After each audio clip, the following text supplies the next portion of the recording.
नमस्कार, आप देख रहे हैं New22 टुडे। जिस तरह पिछले दिन से सीटेट और बीटेट अभ्यर्थी लगातार सड़क पर उतरे हुए हैं और अपनी मांगों को लेकर लगातार धरना प्रदर्शन कर रहे हैं, लेकिन फिर भी सरकार नहीं सुन रही है। जिस तरह बीजेपी कार्यालय और जदयू कार्यालय में जाकर भिक्षाटन किए, क्या इस पर भी सरकार सुनेगी? चलिए आइए इसी मसले पर बात करते हैं आरजेडी के वरिष्ठ प्रवक्ता मृत्युंजय तिवारी जी से। बहुत ही शर्मनाक सरकार का रवैया है। सीटेड बीटेड अभ्यर्थी सड़कों पर हैं, भिक्षाटन कर रहे हैं। इस तपती गर्मी में वो धरना दे रहे हैं। हम तो कल गए थे उनके धरना स्थल पर, हमने उनका हौसला अफजाई किया और अपना पार्टी का समर्थन उनको दिया और कहा कि हमारी पार्टी आपकी मांग को उठाएगी, सदन में भी सड़क पर भी। और हमारे पार्टी कार्यालय में आए थे, माननीय प्रदेश अध्यक्ष जी भी आश्वस्त किए थे उन लोगों को।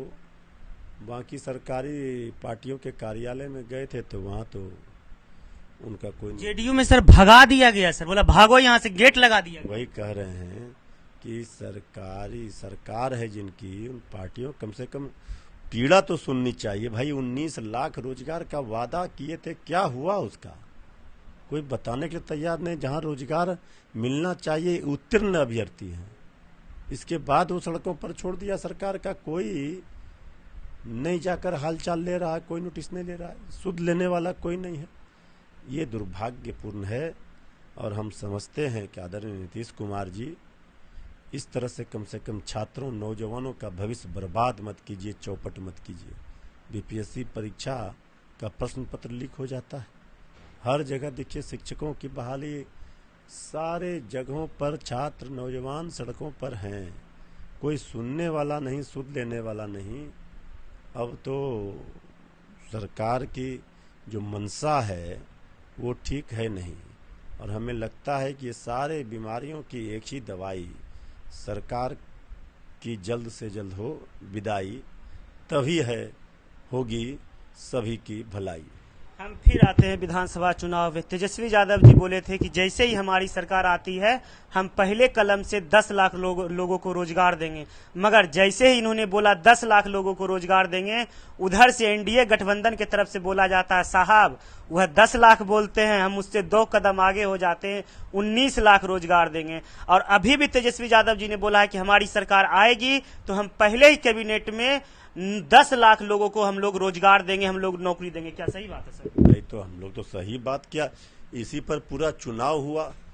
सब लोगों ने देखा कि तेजस्वी यादव जी ने मुद्दे से लाख भटकाने का प्रयास बीजेपी ने चुनाव के समय किया, लेकिन तेजस्वी यादव जी ने घसीट कर बीजेपी को असली मुद्दे पर लाया और उसी का नतीजा था कि 10 लाख जब रोजगार की बात तेजस्वी जी ने कही तो बीजेपी ने 19 लाख रोजगार का किया। लेकिन आज 19 लोगों को, नौजवानों को रोजगार नहीं दे रही है। अब ये क्या रोजगार देंगे? इन्होंने तो रोजगार छीनने का काम किया, LIC बेच दिया, रेल बेच, सारे सरकारी तो संस्थानों को बेच रही है, तो नौकरी कहाँ देंगे? ये स्थिति उत्पन्न कर दी है। डबल इंजन की सरकार आपस में टकरा रही है।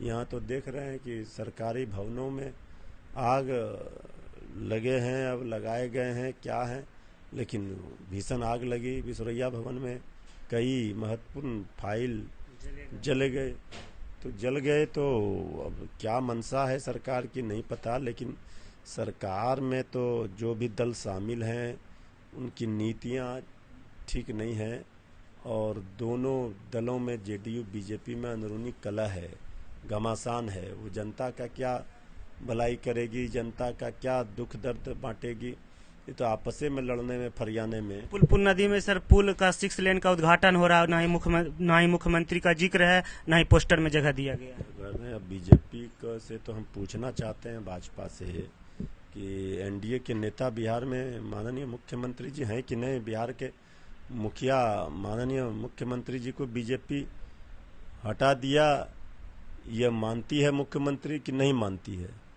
जो रवैया है इस पुल के उद्घाटन में, जिस तरह से जेडीयू को दरकिनार किया गया, किसी भी जेडीयू नेता का नाम नहीं है। माननीय मुख्यमंत्री का कहीं कोई पोस्टर, होर्डिंग कार्ड, कहीं नाम नहीं है। पूरी तरह से दरकिनार कर दी गई है। जेडीयू को इस कार्यक्रम से। अब जेडीयू को तो जो अपमान किया है, अब जेडीयू बताएगी कि वो क्या करेगी, क्योंकि बहुत बड़ा बीजेपी ने खेल किया है। सरकार जाने का तो डर नहीं लग रहा है ना भाई देखिए, ये सारे लक्षण तो सरकारें जाने का बताया जा रहा है।